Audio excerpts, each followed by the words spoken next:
What you have to understand about ancient empires is that whatever their rationale, the reality is that these are organisms that live for conquest.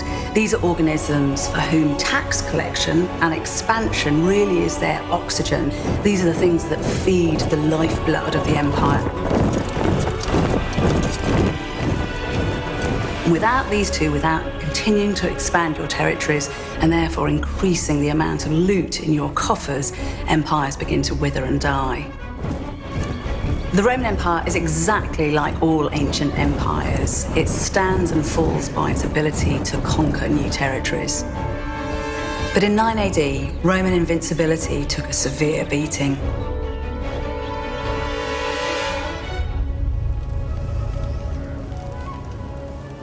An entire Roman army, commanded by Publius Quintilius Varus, was defeated by a confederation of German tribes. It was a catastrophe, and it's become known as the Battle of the Teutoburg Forest. Varus's army of 3 legions and 9 auxiliary units was wiped out, wiped off the face of the map. That's more than 1/10 of the entire Roman army gone in just a matter of days. We're told that the Emperor Augustus was shocked to his very core. He was horrified, he was grief-stricken, and he was furious. We have painted a picture of him ranging through his palace, banging his head against the walls and crying out, "Quintilius Varus, give me back my legions."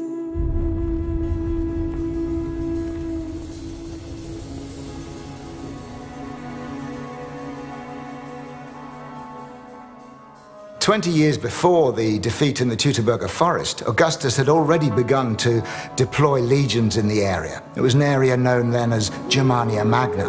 And it was a dangerous area, populated by independent, warlike peoples.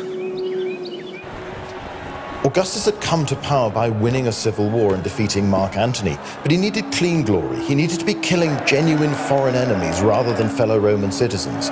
So he embarked on the greatest period of expansion the Roman Empire would ever see.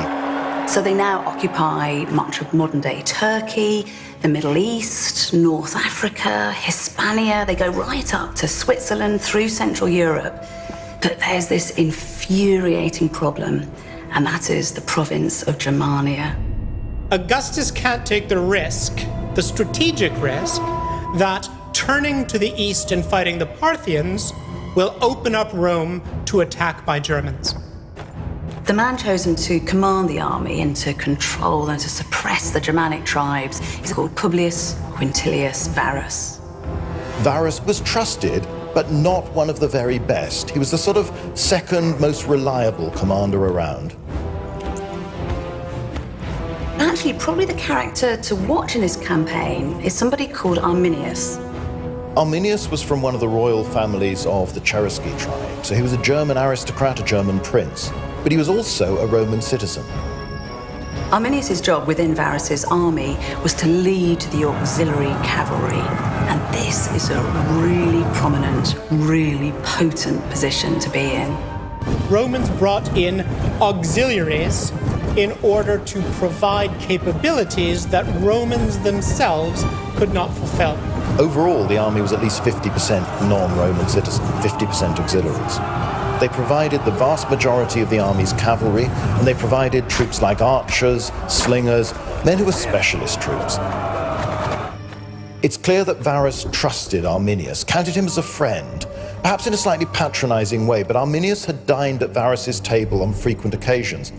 But in private, he is plotting and planning.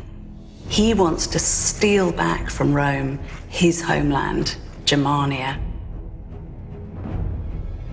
Arminius plans very carefully. He creates a false rumor of rebellion further east, which lures Varus away. He does what a Roman commander should do. He stamps out any sign of rebellion by marching straight at it, putting on a show of force. When the Roman army moves, it has got to have scouts in front, out on the flanks, and behind the trailing elements of the army to ensure that they're not ambushed. Arminius and his cavalry abandoned the Roman army to join and lead a Germanic revolt. The loss of the German auxiliaries was an appalling blow to Varus. But also, these men who've now left you half blind have gone and joined the other side.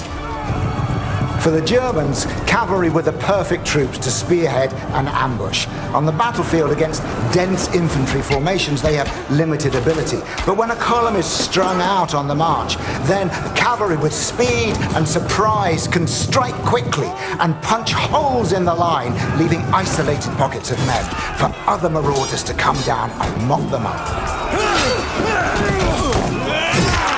The fighting lasted for 4 long days, and we're told that between 15 and 20,000 men were killed.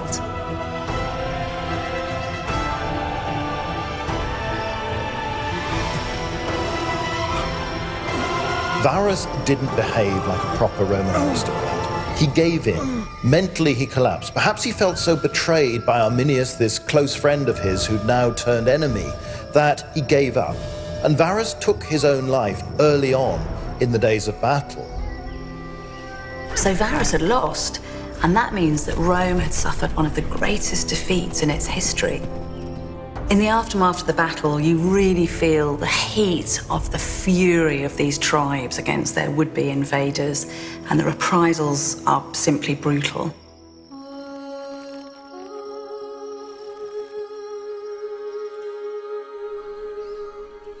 The lessons of Teutoburg Forest are that tactically you need to keep your army balanced. You need to be able to maintain that diversity of troop types to meet any situation.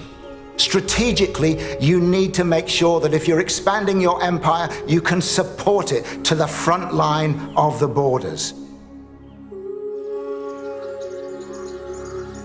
The Romans discover that a natural border is the best border, and that the great rivers of Europe, the Rhine and the Danube, are the safest northern border the Roman Empire can have. The Battle of Teutoburg Forest might only have taken 4 days, but because this was a moral as well as a military defeat, it has never been forgotten. It was always this thorn in the side of the flesh of the Romans, and for those in Europe, it became this kind of watchword for resistance and for the possibilities of power. And so it's always been written about in history, in poems, in literature. Great paintings have been done of the Battle of Teutoburg, and we still talk about it today.